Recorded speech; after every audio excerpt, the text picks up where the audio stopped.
Yusuf Ibrahim will have that discussion and much more in the program. But first, in the headlines tonight.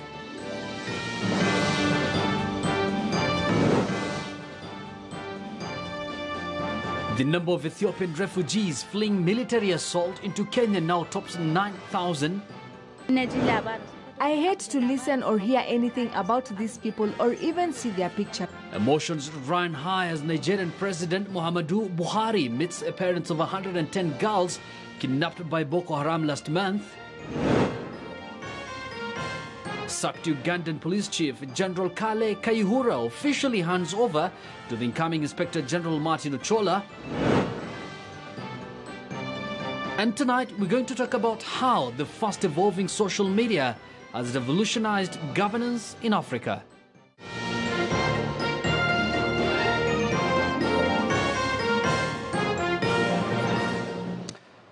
Good evening once again. My name is Yusuf Ibrahim. The program begins right now. And before we begin with our top story tonight, and let me pose this question on our Twitter poll. And we are asking you tonight, can fake news on social media be controlled? Let me just take that again. Can fake news on social media be controlled? We've seen a lot of fake news on Twitter, Facebook, Google, name them. So we'd like to hear your feedback on this, and our discussion tonight will be lined alongside that question. And you know the drill. Our Twitter handle is at KTN News. You can as well tweet me at Yusuf Ibra. You can as well tweet some of our guests here, including Philip Ogola, known as the digital humanitarian. You can find him at Philip Ogola. Dennis Owino is at Kenyan Boy, as well as at Mark Bichachi. I'm going to go through some of the feedback within this program. But for now, let me begin with our top story tonight. And it has everything to do with the Kenyan, Moyale, Kenya border crisis, where our reporter Francis Otomwa is in Moyale town and centers the latest details from there. Let's watch that. It is 6:40 p.m. in Moyale town, and the Ethiopian immigrants are not happy. Today, they are taking the body of a 7-year-old boy to Moyale Hospital mortuary. He is the latest casualty of shooting allegedly by Ethiopian forces. Family members say the deceased was shot dead on the Ethiopian side while on his way home from a school in Kenya. The death is just one among the many challenges the Ethiopian immigrants are facing. Today is their 6th day in this makeshift shelter. For the last 5 days, these asylum seekers who couldn't find refuge at their relatives' houses in Moyale have had to call this shelter their home. According to the Kenya Red Cross, the Ethiopians cannot be classified as refugees yet. Little children play about, oblivious to the situation they find themselves in. The elderly ones, on the other hand, appear to be deep in thought.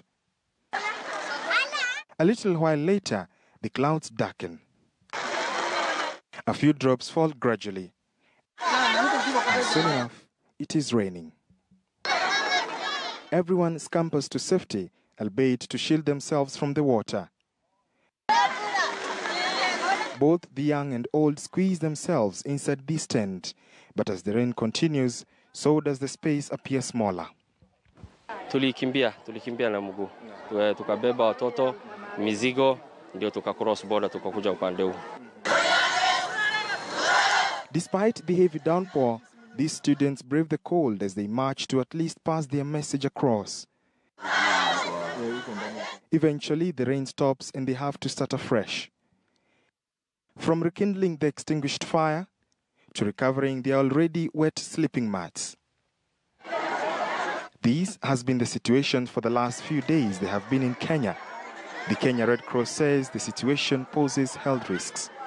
Anything is possible anytime. It's a hazard we are stepping on. It's something about to blow up because there are no ablution facilities. Water is not treated, despite the fact that the county government is struggling to ensure that they get water. The water immediately, it arrives with a water boozer, is put into a tank, and the community immediately start drawing it. The asylum seekers say they have lost hope in the political leadership of the country and would want normalcy to return. For now, they have to contend with this situation, as few of them cross over to Ethiopia for a few minutes to grab some items. Saidieni sisi kwa sababu tuoni pali tunaweza rudi huko. Hakuna serikali huko. Nataka tumsaidizi. And as the days go by, such is the environment these asylum seekers have to contend with, even as a state of emergency was declared in Addis. This is their life in the camp. George Maringa, KTN News in Moyale, Marsabit County. Well, that is a report by reporter George Maring and not Francis Ontoma, as I've earlier mentioned. But the numbers of the asylum seekers were 8,000 as of yesterday.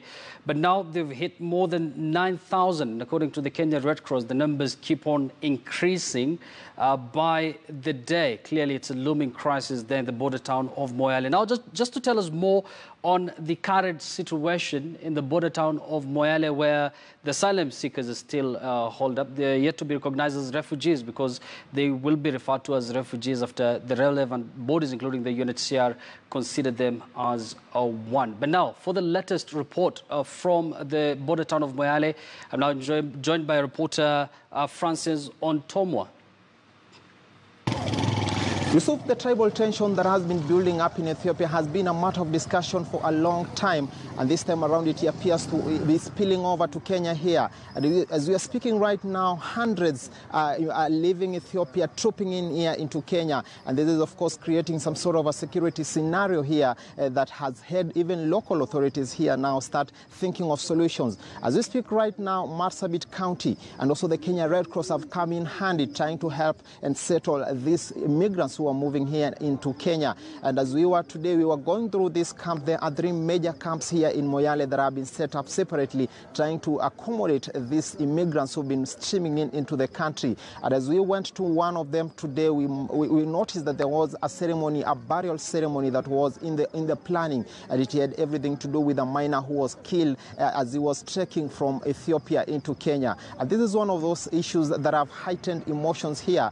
Most of those people who are streaming in here into Kenya are from the Oromo tribe of Ethiopia, and this is the group that keeps saying that they are being marginalized by the government in Ethiopia, and they are moving here into Kenya to try and find a safe haven. We've seen even immigrants moving as far as beyond Moyale and even into Nairobi. A couple of weeks ago, we registered a number of immigrants who are being moved from Nairobi and brought back here to Moyale, that is Moyale in Ethiopia, and that is the matter that has been building up here, and everything here has everything to do with those tribal tensions that has been making this sort of an issue here in Ethiopia. But what is clear, and clear indications have already been sent out, that these people are coming in huge droves, huge numbers. Right now we are speaking of about 8,000 who are already here in the country, and they are still moving in more and more. And of course we'll be giving you a full wrap up tomorrow when we follow this, or rather we trail in the footsteps of the immigrants of Ethiopia moving